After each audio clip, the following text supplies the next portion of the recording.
Hello everyone, today we talk about the prodromes to the Morean campaign and more in general Venetian military maritime policy during the 17th century.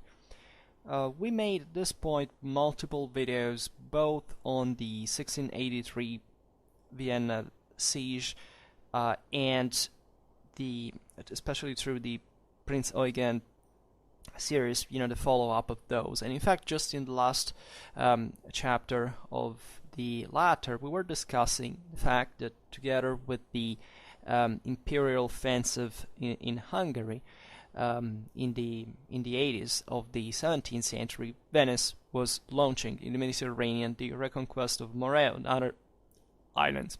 So we will talk at some point about the Morean campaign specifically. Today I would like to introduce specifically the what happened before, right? Obviously this entails discussing at least at some point the Creighton War, right? The siege of Candia, that is one of the single most important modern military events, right, in Europe, and also one that deeply marked, in fact, the history of the continent, literally marking the decline of both Venice and the Ottoman Empire, right? The Venetians resisted, to define, to say heroically would be reductive, for more than 20 years, eventually losing Candia, the fortress of Candia, but they basically bled the Ottoman Empire white.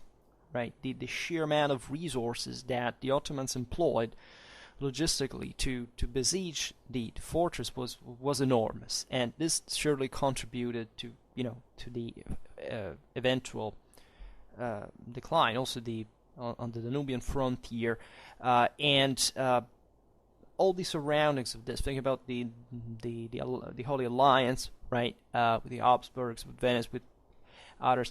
The general expectation, and we'll see partly today, of Venice to regain a place in the Levante, as they called it, in the Eastern Mediterranean, that however instead marked with the end of the siege of Candia this the end not just of Venice as a superpower, but also of Italy as the richest country in Europe since basically uninterruptedly since the time of the Roman Empire. Today we will see part of this cross-section because we'll fundamentally observe the Venetian integration of Anglo-Dutch warships in its fleet already during the 17th century.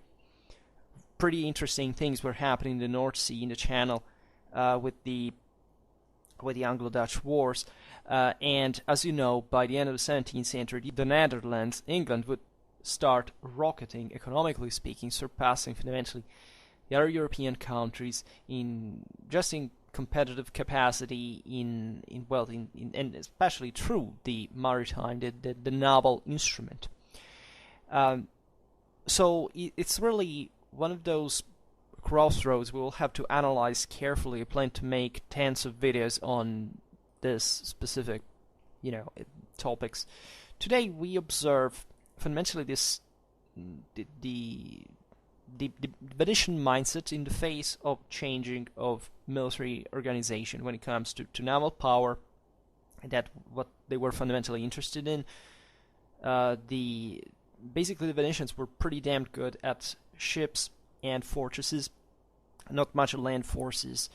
They had mostly territorial militias scattered along their we can't call it empire, because Venice technically it's often called like that, but to be proper, and it's not a diminishing aspect, they controlled several strongholds with a specific idea that dated back to medieval times, typical mindset of a maritime republic that actually doesn't care about land power more than much, right?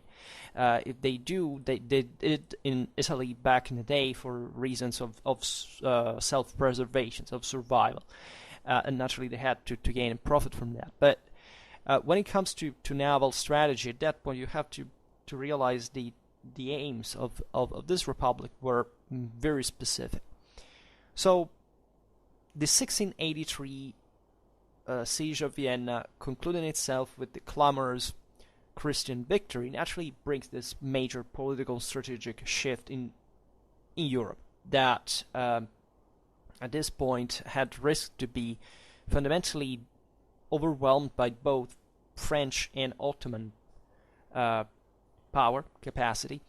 I don't think we have to go back, because we made several videos about Ottoman warfare more in general, so it's about the Ottoman strategy to what, how history could have gone differently, right? That I'm not a fan of what ifs, because I think they are interesting up to a certain point, because practically speaking they don't tell us how, history is not a deterministic system. So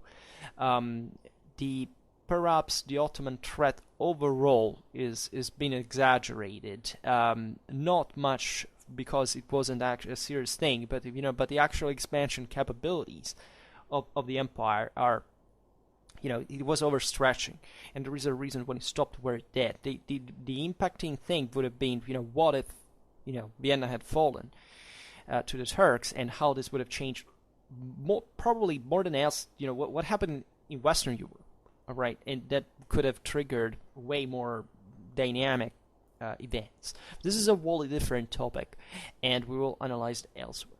But it's obvious that what happened in 1683 changed a big deal for Venice at the same time, because the Serenissima believed that its task at this point was to do at sea what the Imperials and the Polish were doing on land in the Danubian volcanic area. And he was really impatient to vindicate the disaster of Candia. And some Venetian lords, say, drunk into the perfume of the Viennese victory, already spoke at this point of reconquering not just Candia, but also Cyprus, Negroponte, that is Euboea fundamentally, therefore to reconstitute the empire at sea and to restore the ancient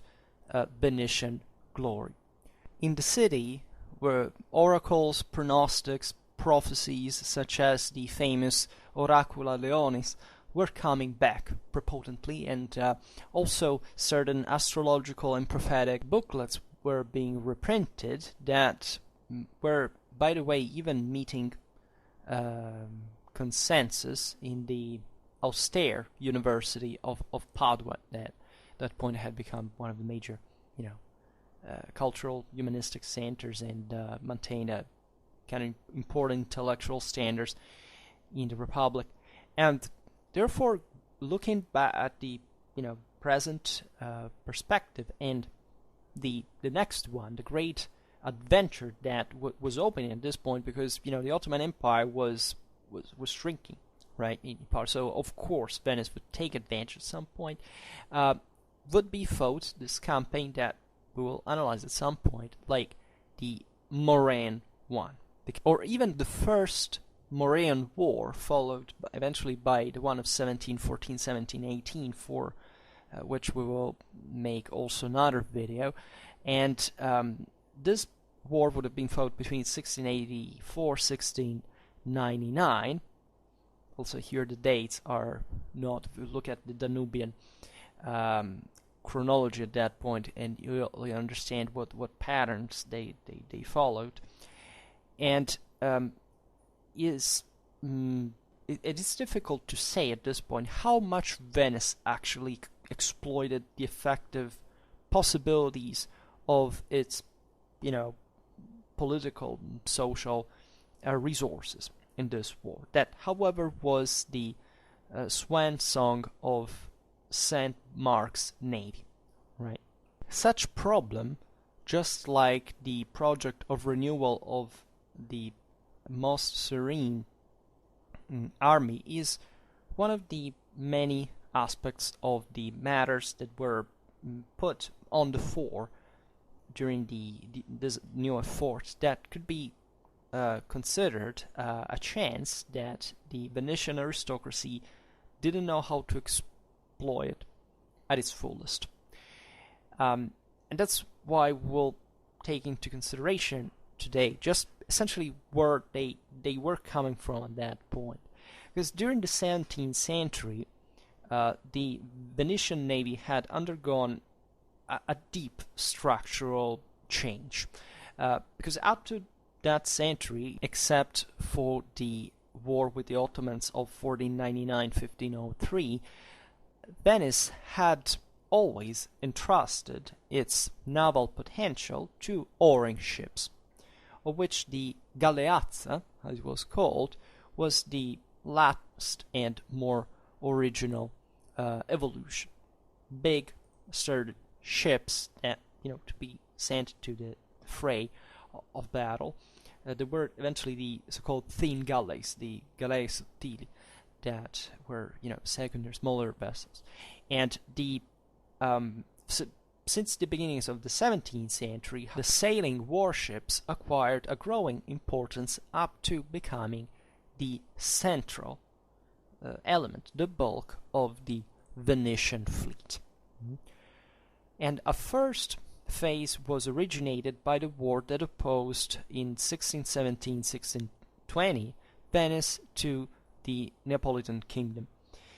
The necessity to cope with the enemy galleons pushed the Republic to side to the Sottile fleet of galleys and galleasses, Grossa army. This term means basically hiring, renting ships such as armed mercantiles of larger size.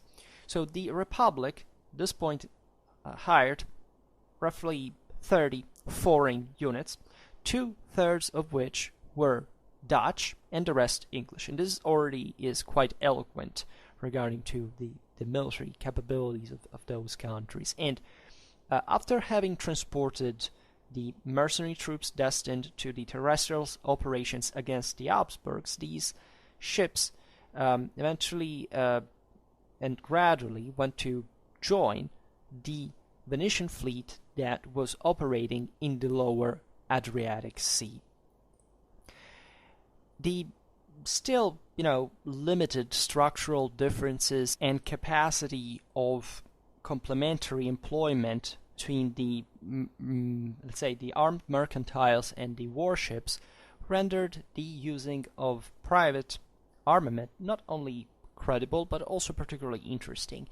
Thus, when in 1629 Venice had to reinforce the fleet, immediately 10 ships were rented, while in 1638 2 of the 3 armed galleons, after a battle was fought in the waters of Valona, of the Albanian coast, against the barbarians, were English. And this policy arrived at its peak, in fact, during the beginning of the War of Candia in 1645.